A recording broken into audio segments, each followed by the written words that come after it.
Almost every hard Kafka question in an interview is secretly a partitioning question. Why did my messages arrive out of order? Partitioning. Why can I not scale past 4 consumers? Partitioning. Why is one of my consumers at 90% CPU while the other's idle? Partitioning. Why did my whole consumer group freeze for 30 seconds after a deploy? Partitioning. It is the single design decision in Kafka that you cannot undo cheaply, and it is where the ordering guarantee and the parallelism guarantee sit on top of each other and fight. 9 concepts. Our online shop again, and orders topic feeding billing, shipping, and analytics. This assumes the Kafka Fundamentals episode. Watch that first if you have not. Here's the tension at the heart of this whole topic. You want ordering. Customer 427 places an order, then cancels it. If those 2 events are processed out of order, you cancel an order that does not exist yet, and then ship one that was canceled. Order matters, but you also want parallelism. You have 10,000 orders a second, and one consumer thread cannot keep up. So you want 20 machines chewing through them at once. And those 2 desires are in direct opposition. Perfect ordering means one thing at a time. Total serialization. Perfect parallelism means everything at once, in whatever order it happens to finish. You cannot have both globally, so Kafka does not try. Instead, it gives you a dial, and the dial is the partition. Kafka's answer is, I will give you strict ordering inside a partition and parallelism across partitions, and you choose how to divide your data between them. Getting that division right is the whole game. Concept 1. What a partition actually is, and the 2 guarantees that hang off it. A topic is not a log. A topic is a collection of logs, and each of those logs is a partition. Topic orders with 6 partitions is 6 separate append-only files, potentially on 6 different brokers, each with its own independent offset sequence. Now the 2 guarantees, and you must be able to state both precisely. Guarantee 1. Ordering records within a single partition are strictly ordered, and Kafka will always deliver them to a consumer in the order they were appended. Across partitions, Kafka guarantees nothing. If record A goes to partition 0 and record B goes to partition 3, there is no defined order between them, ever, not by timestamp, not by anything. Guarantee 2. Parallelism. Within a consumer group, each partition is assigned to exactly 1 consumer. So the number of partitions is a hard ceiling on how many consumers in a group can work in parallel. 6 partitions, 6 consumers, done. Add a 7th consumer and it sits there, assigned nothing, doing nothing, burning money. Those 2 sentences, ordering only within a partition and partitions are the parallelism ceiling, are the entire foundation, and everything else in this episode is a consequence of them. Concept 2. The routing rule. How Kafka decides where a record lands. When a producer sends a record, it can attach a key, and the rule is beautifully simple. Kafka hashes that key, by default with murmur2, and takes it modulo the number of partitions. That is the partition, which gives you the single most important consequence in this episode.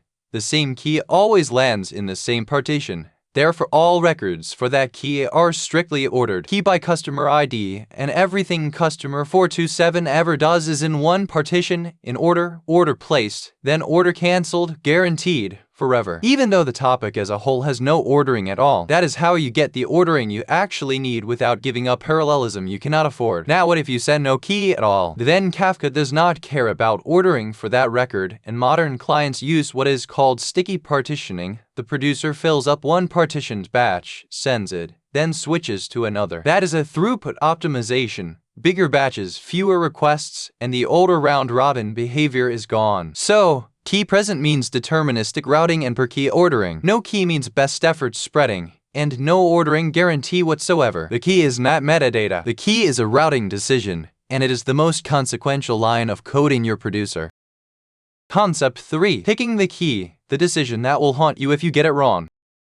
So how do you choose? The rule is, your key should be the entity whose events must be ordered relative to each other. For our shop, that is almost certainly the customer ID or the order ID. All events for 1 order in 1 partition in order. Now the failure modes, because this is where people get it wrong. Key 2 coarse. You key by country, and you have 1 million UK customers and 4,000 in Luxembourg. Every UK order goes into one partition. That partition is now doing 95% of the work. Its consumer is on fire and every other consumer is idle. You have 12 partitions and the throughput of 1. That is a hot partition, and it is the classic Kafka production incident. Key to fine. You key by event ID, which is unique per record, so every record hash is somewhere different. Congratulations! You have perfect distribution and zero ordering, which means you have paid for keys and got nothing for it. You may as well have sent no key. And the third mistake, which is subtler, keying by something that changes. If a customer's key is their email address and they change their email, their events start landing in a different partition, and the ordering guarantee you were relying on silently breaks. Key on something immutable. A customer ID, not a customer email.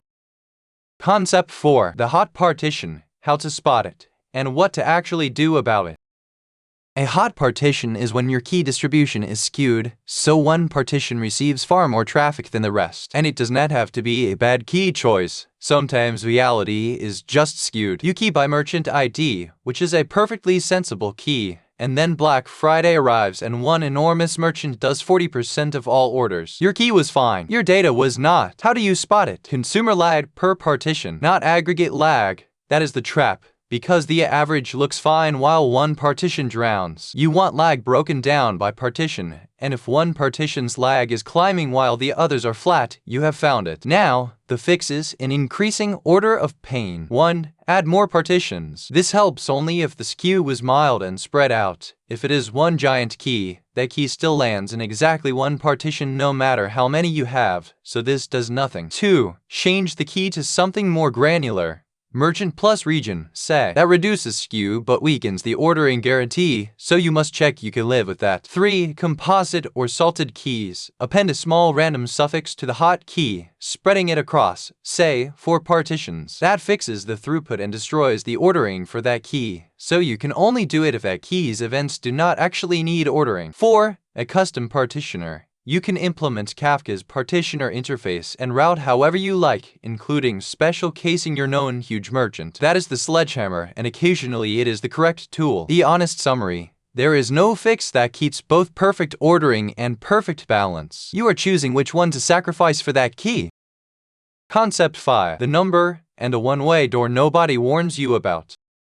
Lead with the part that bites. You can increase a topic's partition count at any time. You can never decrease it. Kafka simply does not support it. To shrink, you must create a new topic and migrate everything, which in production is a project, not a command. So this is a one-way door, and you should walk through it thoughtfully. Worse, increasing partitions breaks your key partition mapping. The routing is hash modulo partition count, so change the count and the modulo changes, and customer 427's records, which have been going to partition 3 for a year, now start going to partition 7. Their old records are still in partition 3. Their ordering across that boundary is gone permanently. So how do you choose? Start from throughput. Measure or estimate what one consumer can process per second. Divide your target throughput by that, and that is your minimum partition count. Then multiply by 2 or 3 for headroom, because you cannot easily go back. Then sanity check the ceiling. Partitions are not free. Each one is open file handles on the broker, memory, and a unit of work during leader election. So a cluster with 100,000 partitions has genuinely slow failovers. The practical rule most teams land on is single digits for low volume topics, tens for busy ones, and only reach for hundreds when you have measured and actually need it. And if in doubt,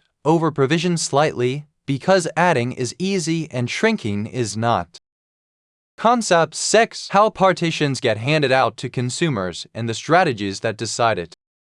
Within a consumer group, every partition is assigned to exactly one consumer, but which one? Kafka elects one consumer in the group as the group leader, and that consumer runs an assignment strategy to divide the partitions up. The strategies matter. Range assigns contiguous blocks of partitions per topic, which is simple and can distribute unevenly when you subscribe to multiple topics. Round robin spreads all partitions across all consumers evenly, which balances better but reshuffles almost everything whenever the group changes. Sticky tries to balance evenly while preserving as many existing assignments as possible, So when a consumer joins or leaves, most consumers keep the partitions they already had, and only the minimum moves. And cooperative sticky is the modern default and the one you want, and it deserves explaining. The older strategies use eager rebalancing. Every consumer stops, gives up everything, and then the whole group is reassigned from scratch. A full stop, the world pause. Cooperative sticky uses incremental rebalancing.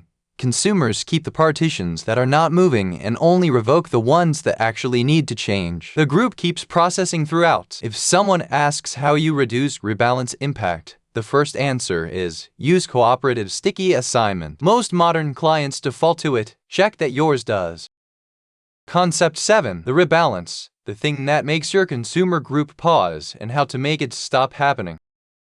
A rebalance is Kafka reassigning partitions across the group, and it triggers whenever group membership changes, a consumer joins, a consumer leaves, a consumer crashes, or the one that catches everyone. A consumer is presumed dead because it stopped calling poll. And here is the thing that makes it a production problem. With the old eager protocol, during a rebalance, nobody in the group processes anything. Deploy your service with a rolling restart of 10 pods, and you can trigger 10 rebalances back to back, and your consumer group is effectively down for the duration. That is the rebalance storm, and it is a very common Kafka incident. 4 things to know. First, max.poll.interval. If your processing loop takes longer than this between poll calls, Kafka assumes you are dead and kicks you out, triggering a rebalance, and then you come back and trigger another one. If your consumers keep dropping out under load, this setting is your first suspect. Second, session timeout and heartbeats. Heartbeats run on a background thread, so a consumer can be heartbeating happily while its processing thread is stuck, which is exactly why max.poll.interval exists as a separate check. Third, static membership. Give each consumer a stable group instance ID, and a restart within the session timeout does not trigger a rebalance at all,